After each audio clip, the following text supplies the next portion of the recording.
আমার সাজানো বাগান নষ্ট হয়ে গেল, ওদেরকে চাঙ্গা করার জন্য হতে পারে এটা ফার্স্ট, এই পরিপ্রেক্ষিতে হতে পারে।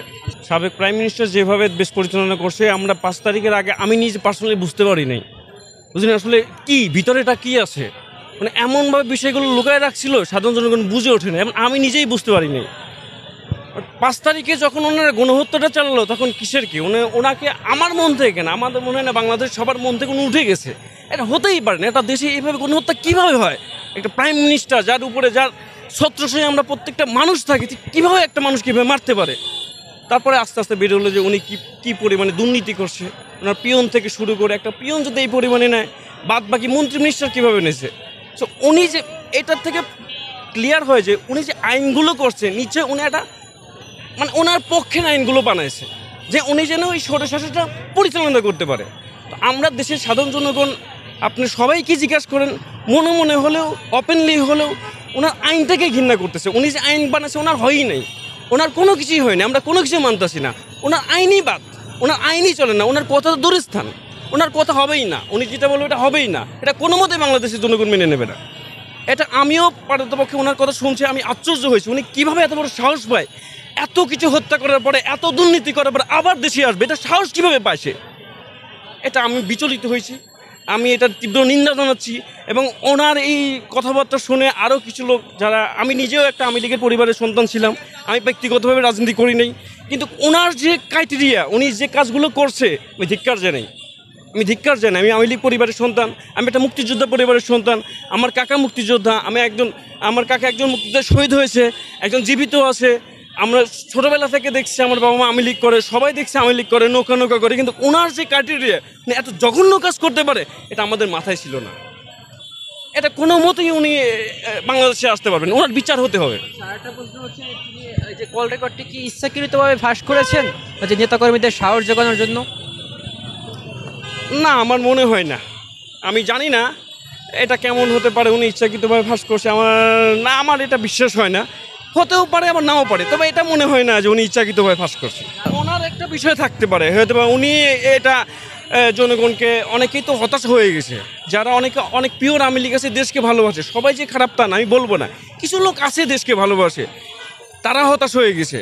আর যারা বেশিরভাগ লোকই আসলে সরকারের ছত্রছায়া থেকে তাছে থেকে অন্যায় জড়িয়ে পড়ছে, বেশিরভাগই যারাই দল করছে, যারাই তার ছত্রছায়া ছিল, তারাই মনে করেন যে একটা অন্যায়ের সাথে জড়িত হয়েছে, সে সরকারি কর্মচারী হোক, বেসরকারি লোক হোক, দল করুক আর যে করুক, যে যেভাবে টাচে ছিল তারা একটা স্বার্থের জন্য টাচে ছিল, ওনারা হতাশা হয়ে গেছে। এটা হলো কি, আমরা সাজানো বাগানটা হলো কি ওদেরকে চাঙ্গা করার জন্য, বেসিক্যালি অরিজিনাল দেশপ্রেমের জন্য না। কারণ উনি দেশপ্রেমের জন্য আর কী করবে এসে, উনি যা করার করে গেছে, দেশে যা ক্ষতি করার করে গেছে, উনি দেশে আসে আর ভালো কিছু করার কোনো কিছু নেই। হ্যাঁ, ভালো কাজ করছে, যে প্রজেক্টগুলো করছে এটা তাকে স্বাগত জানাই, অবশ্যই ভালো কাজ করছে, কিন্তু ওটা তো আরও ভালোভাবে করতে পারতো। উনি যেভাবে করছে, এটা একটা পদ্মা সেতুকে আমরা দেখা যাচ্ছে ওটা যদি সুন্দর মতো করতো আমাদের 3টা পদ্মা সেতু হতো, উনি আরও ভালোভাবে করতে পারতো, কিন্তু এই টাকাটা যে কোনোভাবে পাচার হয়ে গেছে, এটা আমাদের জন্য ক্ষতি। উনি এত সুন্দরভাবে মেনটেন করতেছিল কিভাবে, না এটা হয় নাই, ওনার মেনটেন হয় নাই, ওনার কোনো কিছু হয় নাই, উনি যেটা করছে আরও ভালোভাবে করতে পারতো। যাই হোক, আমার মতে এই কলফাসটা ওই রকম, ওই যারা হঠাৎ করে মনে পড়ছে যে আমরা কি হয়ে গেলাম, কোথায় গেলাম, আমার সাজানো বাগান নষ্ট হয়ে গেল, ওদেরকে চাঙ্গা করার জন্য হতে পারে এটা ফার্স্ট, এই পরিপ্রেক্ষিতে হতে পারে।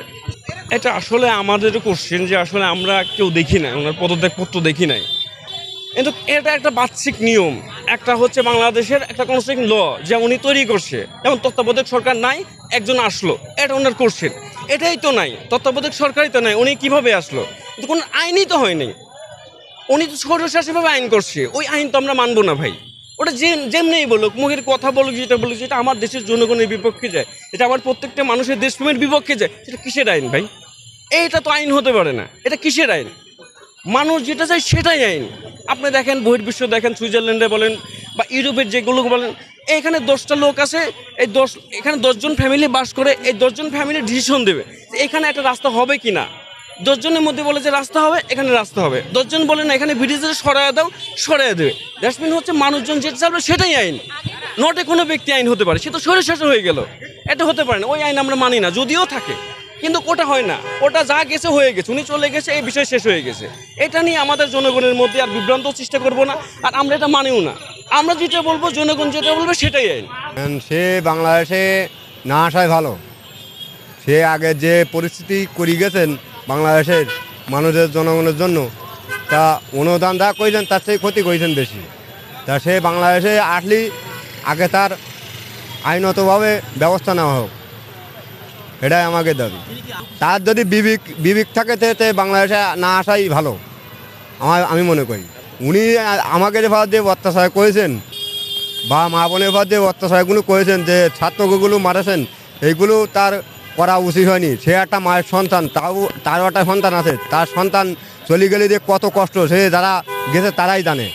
তা সে যদি এক মায়ের সন্তান হয়, এক বাপের সন্তান হয়, তাহলে সে বাংলাদেশে না আসাই উচিত তার। না না না, কেউ মেনে নেবে না, কোনো জনগণই মেনে নেবে না, জীবনেও মেনে নেবে না, জনগণ কেউ মেনে নেবে না, আমরা তো মেনে নেবই না। সে তার মন গড়া কথা কলি আমরা মেনে নেব না, তো জনগণ কেউ মেনে নেবে না। ছাত্র আন্দোলন করা হয়েছে, বাংলাদেশের স্বাধীন 24-এ স্বাধীন হয়েছে, ছাত্র আন্দোলন করা হয়েছে। এই জন্য আমরা ছাত্র কীভাবে ভরসায় আছি, ছাত্ররা যা বলবে আমরা তাই।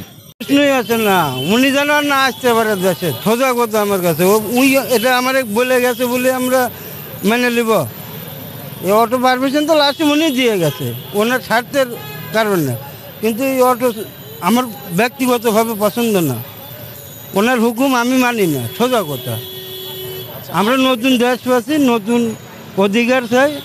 ছাত্র জনতা আন্দোলন করে আমিও মার খেয়েছি। এই দেন কালো দল মহিলা ছাত্রী এই জায়গায় মারিছে, রক্ত বাড়াচ্ছে এদিক দিয়ে। আমি এখান থেকে নিয়ে মেডিকেলে ঢুকতে লাগিয়েছি। এখন চানকেরপুর মোড়ের এখানে ওরা যে আওয়ামী লীগের না কি জানি না, ওই পারে রাস্তার এপারে ছাত্ররা, ওই পারে হলো আওয়ামী লীগের যুবলীগের সব মুরব্বী টাইপের আর কি।